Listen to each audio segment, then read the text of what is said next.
Evening friends, welcome to our channel commerce classes by Sumit. दोस्तों, आज मैं डायरेक्ट टैक्स के बारे में आपसे डिस्कस करूंगा, लेकिन उससे पहले कुछ पीछे की बात कर लेते हैं कि टैक्स क्या होता है। सबसे पहले बात आती है कि टैक्स क्या होता है। टैक्स है वो लैटिन भाषा के शब्द टैक्सो से बना है। टैक्सो से ये टैक्स बना है, जिसका अर्थ होता है रेट। अब बात करते हैं कि टैक्स की डेफिनेशन की। तो टैक्स की डेफिनेशन में हम जानेंगे कि टैक्स की जो डेफिनेशन है वो एक फीस के रूप में चार्ज की जाती है। टैक्स है वो एक फीस के रूप में चार्ज किया जाता है गवर्नमेंट के द्वारा। टैक्स है वो एक फीस के रूप में चार्ज किया जाता है आम पब्लिक की इनकम पर और आम पब्लिक के द्वारा खरीदे गए प्रोडक्ट पर। आम पब्लिक के द्वारा खरीदे गए प्रोडक्ट पर और आम पब्लिक की इनकम के ऊपर जो गवर्नमेंट है वो एक फीस चार्ज करती है, जिसे हम टैक्स कह सकते हैं। टैक्स है लैटिन भाषा के टैक्सो शब्द से बना है, जिसका अर्थ होता है रेट। अब बात करते हैं कि गवर्नमेंट है वो टैक्स क्यों लेती है, आम पब्लिक से टैक्स क्यों लेती है। तो गवर्नमेंट के कई खर्चे होते हैं, जैसे हेल्थ के ऊपर खर्चा करती है, एजुकेशन पे खर्चा करती है, रोड बनवाती है, ब्रिज का निर्माण करती है, कोई योजना है वो लागू करती है, मिलिट्री पे खर्चा करती है, पुलिस के ऊपर खर्चा करती है, आदि जो खर्चे होते हैं गवर्नमेंट के, उसके लिए गवर्नमेंट है वो टैक्स चार्ज करती है आम पब्लिक के ऊपर। अब बात करते हैं कि गवर्नमेंट को ये अधिकार किसने दिया कि वो टैक्स चार्ज करे। तो गवर्नमेंट को अधिकार दिया हमारे भारतीय संविधान के आर्टिकल 265 ने अधिकार दिया है कि गवर्नमेंट एक टैक्स पेयर के रूप में जो टैक्स है वो चार्ज कर सकती है। अब बात करते हैं कि टैक्स कितने टाइप के होते हैं। टैक्स दो टाइप के होते हैं, एक तो होता है डायरेक्ट टैक्स और एक होता है इनडायरेक्ट टैक्स। तो सबसे पहले बात करेंगे हम डायरेक्ट टैक्स के बारे में। डायरेक्ट टैक्स क्या होता है? डायरेक्ट किसी व्यक्ति के ऊपर टैक्स चार्ज करना और फिर उस व्यक्ति के द्वारा गवर्नमेंट को डायरेक्ट टैक्स पे करना, ये डायरेक्ट टैक्स होता है। यानी जैसे मेरे ऊपर गवर्नमेंट ने टैक्स चार्ज किया है तो मैं ही डायरेक्टली गवर्नमेंट को जमा कराऊंगा, तो वो होता है डायरेक्ट टैक्स। अब बात करते हैं इनडायरेक्ट टैक्स की। तो इनडायरेक्ट टैक्स में क्या होता है? इनडायरेक्ट टैक्स में जैसे अल्टीमेट यूजर होता है, यानी जो अंतिम उपभोक्ता होता है, वो क्या करता है, रिटेलर से कोई प्रोडक्ट खरीद लेता है तो रिटेलर को टैक्स दे देता है, और रिटेलर जब वह प्रोडक्ट आगे होलसेलर से खरीद के लाता है तो रिटेलर है वो आगे टैक्स जमा करवाता है, होलसेलर फैक्ट्री वाले को टैक्स देता है और फैक्ट्री वाला गवर्नमेंट को टैक्स देता है। इस प्रकार इनडायरेक्टली वो टैक्स कहां तक पहुंचता है? गवर्नमेंट तक। तो वो इनडायरेक्ट टैक्स होता है। इनडायरेक्ट टैक्स में क्या है? बर्डन, जो टैक्स का जो बर्डन है वो किसी दूसरे के ऊपर हम शिफ्ट कर सकते हैं। डायरेक्ट टैक्स में ऐसा नहीं होता। डायरेक्ट टैक्स में अगर मेरे ऊपर टैक्स चार्ज किया गया तो मैं ही चुकाऊंगा, मैं किसी दूसरे के ऊपर हस्तांतरित नहीं कर पाऊंगा। इनडायरेक्ट टैक्स में बात आती है कि इनडायरेक्ट टैक्स जो हमारी संघ सूची होती है, पार्लियामेंट की 3 सूचियां होती है, union list, state list, concurrent list. संघ सूची, राज्य सूची और समवर्ती सूची। तो जो डायरेक्ट टैक्स आता है वो यूनियन लिस्ट यानी कि संघ सूची के शेड्यूल 7 के अंतर्गत डायरेक्ट टैक्स के रूप में आता है। डायरेक्ट टैक्स के अंतर्गत जो टैक्स आता है वो आता है इनकम टैक्स। तो अब हम इनकम टैक्स के ऊपर चर्चा करेंगे। सामान्य शब्दों में बताऊं तो इनकम के ऊपर जो टैक्स लिया जाता है उसे इनकम टैक्स कहते हैं। सबसे पहले इसे भारत में 1860 में इंट्रोड्यूस करवाया गया था सर जेम्स विल्सन ने, जो कि एक ब्रिटिशर थे। उन्होंने सन 1860 में जो इनकम टैक्स है उसको भारत के अंदर इंट्रोड्यूस कराया था। उसके बाद में सन 1922 में इनकम टैक्स का जो एक्ट है वो बना था। उसके बाद में सन 1961 में इनकम टैक्स एक्ट को पास कर दिया गया था। फिर 1 अप्रैल 1962 में पूरे भारतवर्ष में ये इनकम टैक्स एक्ट है वो लागू कर दिया गया था, एक्सेप्ट जम्मू एंड कश्मीर को छोड़कर पूरे भारतवर्ष में इस इनकम टैक्स एक्ट को 1 अप्रैल 1962 में इसे लागू कर दिया गया था। तो ये तो था इसका बैकग्राउंड। अब बात करते हैं इनकम टैक्स की। इनकम टैक्स होता है इनकम के ऊपर लगने वाला टैक्स, इनकम टैक्स होता है। अब बात आती है कि कौन सी इनकम के ऊपर टैक्स लगे, कि ये इनकम टैक्स हो। तो इनकम भी 2 प्रकार की होती है। इनकम होती है 2 प्रकार की, एक तो होती है रियल इनकम, एक होती है टैक्सेबल इनकम। रियल इनकम वो होती है जो हमने वास्तव में अर्न की है, वास्तव में कमाई है, वो हमारी रियल इनकम है। तो उस वास्तविक इनकम में हमें उस वास्तविक इनकम का कितना प्रतिशत भाग है जिसका हम टैक्स पे करेंगे, वो टैक्सेबल इनकम होगी। तो सबसे पहले बात आती है कि रियल इनकम। सबसे पहले तो आपको रियल इनकम की अर्निंग पता करनी है, फिर रियल इनकम कितनी हुई और उसके अंदर से हमें गवर्नमेंट को कितना प्रतिशत भाग है वो टैक्स के रूप में उस इनकम के ऊपर टैक्स चुकाना है, तो वो इनकम हो जाएगी टैक्सेबल इनकम। ठीक है, ये 2 बातें क्लियर होगी। अब इनकम टैक्स में क्या एक चीज आपको ध्यान में रखनी है कि एक फाइनेंशियल ईयर होता है और एक होता है असेसमेंट ईयर। फाइनेंशियल ईयर को हम प्रीवियस ईयर भी कह सकते हैं और असेसमेंट ईयर जो अगला ईयर होता है।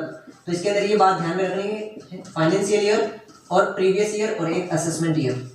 तो सबसे पहले बात आती है फाइनेंशियल ईयर क्या होता है या प्रीवियस ईयर क्या होता है। जो असेसमेंट ईयर में ठीक पिछला वर्ष होता है वो प्रीवियस ईयर या फाइनेंशियल ईयर कहलाता है। जिस ईयर के अंतर्गत इनकम है वो अर्न होती है, जिस ईयर में इनकम अर्न होती है और जिस ईयर में के टैक्स कैलकुलेट होता है उस ईयर को हम प्रीवियस ईयर या फाइनेंशियल ईयर कह सकते हैं। और उसके ठीक अगले वर्ष में उस टैक्स को हम गवर्नमेंट को जमा करवाते हैं तो उसे हम असेसमेंट ईयर कहते हैं। एसेस हो गया यानी टैक्स असेस हो जाता है ना, तो उसे असेसमेंट ईयर कहते हैं। अब बात आती है कि ये जो प्रीवियस ईयर या फाइनेंशियल ईयर और असेसमेंट ईयर की जो ड्यूरेशन होती है वो होती है 1 अप्रैल से लेकर 31 मार्च तक। 1 अप्रैल से 31 मार्च तक की जो ड्यूरेशन होती है, 1 साल का जो पीरियड होता है, वो इनकी जो ईयर होता है वो होता है। ठीक है। अब अभी जो चल रहा है असेसमेंट ईयर वो चल रहा है 2021 और 2022। 2021-22 असेसमेंट ईयर चल रहा है तो इसका प्रीवियस ईयर क्या होगा 2020 और 2021, ये इसका प्रीवियस ईयर हो जाएगा। यानी कि 2020-21 में जिसने इनकम अर्न की है, कमाई है और जो टैक्स के अंतर्गत, टैक्स के दायरे के अंतर्गत आता है, वो अब इस ईयर असेसमेंट ईयर 2021-22 में 31 मार्च तक टैक्स है वो गवर्नमेंट को जमा करवा दे तो ठीक है। अदरवाइज 31 मार्च के बाद में उसे पेनल्टी, लेट फीस और इंटरेस्ट भी चुकाना पड़ेगा और फिर टैक्स पे होगा। तो इसके अंदर ये बात भी होगी। अब बात करते हैं एसएससी। एसएससी कितने टाइप के होते हैं इनकम टैक्स एक्ट के अंदर। एसएससी को हिंदी में कहते हैं करदाता। करदाता को 7 श्रेणियों में विभक्त किया गया है इनकम टैक्स एक्ट के अंदर। पहला आता है इंडिविजुअल। इंडिविजुअल यानी व्यक्तिगत। जैसे कोई भी व्यक्ति, विराट कोहली, मुकेश अंबानी, रतन टाटा, किसी भी व्यक्ति का नाम आ सकता है, चाहे वो पुरुष हो, चाहे वह स्त्री हो, चाहे वह बच्चा हो, चाहे वह पागल व्यक्ति हो, कोई भी व्यक्ति इंडिविजुअल की श्रेणी में आता है। ठीक है। और उसे एक करदाता, अगर वो कर के दायरे में आता है तो उसे करदाता माना जाता है और वो इनकम टैक्स को चुकाता है। सेकेंड नंबर पे बात आती है HUF, Hindu undivided family. Hindu undivided family यानी हिंदू अविभाजित परिवार। जैसे कोई भी जो बिजनेस है वो बरसों से चलता हुआ आ रहा है, जैसे उस बिजनेस को उसके दादा ने किया, उसके पिताजी ने किया, आज वो खुद कर रहा है, उसका बेटा कर रहा है, तो मतलब ऐसे पुश्तैनी जो बिजनेस है वो चलता हुआ आ रहा है, उसे HUF की कैटेगरी में रखेंगे और उस बिजनेस के ऊपर जो टैक्स बनेगा वो HUF हेड के अंतर्गत टैक्स जाएगा उनका, वो SSC कहलाएंगे HUF के। इसका एक सिंपल सा मतलब एग्जांपल बताऊं तो किसी भी दुकान के आगे एंड सन्स लिखा हुआ रहता है ना, Mukesh and sons, Rajiv and sons, Mohan and sons, तो वो HUF के अंतर्गत आते हैं। अब बात करते हैं थर्ड नंबर पे जो SSC आता है वो आता है पार्टनरशिप फर्म। पार्टनरशिप फर्म 2 या 2 से अधिक व्यक्ति मिलकर जब एक फर्म की स्थापना करते हैं और आपस में इनकम को जनरेट करते हैं और लाभ हानि को बांटते हैं तो उसे हम फर्म कह सकते हैं। और फर्म की जो इनकम होगी उसके ऊपर जो टैक्स लगेगा वो फर्म के अंतर्गत आएगा, कि वो SSC होगा फर्म। अब फोर्थ नंबर पे बात करें तो कंपनी। कंपनी एक कृत्रिम व्यक्ति होता है यानी आर्टिफिशियल व्यक्ति होता है। ठीक है। कंपनी एक्ट के अंतर्गत इसका रजिस्ट्रेशन होता है और वही डेफिनेशन, पार्टनरशिप फर्म की डेफिनेशन वही इसके अंदर लागू होती है। जैसे 2 या 2 से अधिक व्यक्ति मिलकर किसी कंपनी के अंदर रजिस्टर्ड करके पंजीकृत होकर अपना बिजनेस स्टार्ट करते हैं, अपना व्यवसाय चलाते हैं, तो वो कंपनी एक्ट के अंतर्गत, कंपनी के अंतर्गत आते हैं। और किसी भी कंपनी के अंदर अंत में लिमिटेड शब्द जरूर लिखा हुआ रहता है, चाहे वो प्राइवेट हो चाहे वह सार्वजनिक हो। तो इस प्रकार से कंपनी के रजिस्ट्रेशन के अंतर्गत वो SSC होता है और वो जो इनकम जनरेट करता है उसे कंपनी SSC के तौर पर उसे इनकम का टैक्स देना पड़ता है। 5वें नंबर में बात आती है AOP और BOI, बॉडी ऑफ इंडिविजुअल या एसोसिएशन ऑफ पर्सन।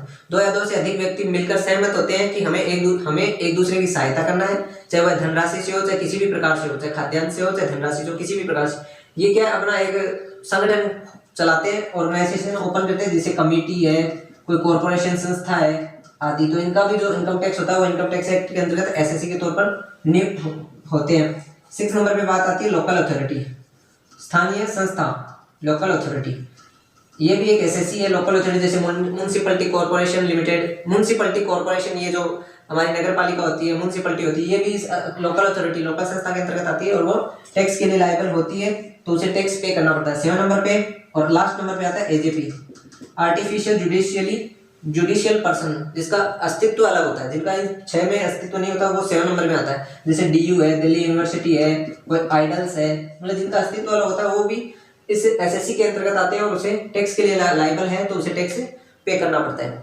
तो अब बात करते हैं कि टैक्स का कैलकुलेशन है या कंप्यूटेशन है वो किस प्रकार से किया जाता है। कंप्यूटेशन करने के लिए हमें सबसे पहले ये बताना चाहिए इनकम के कितने हेड्स होते हैं। इनकम टैक्स एक्ट के अंदर इनकम के 5 हेड होते हैं।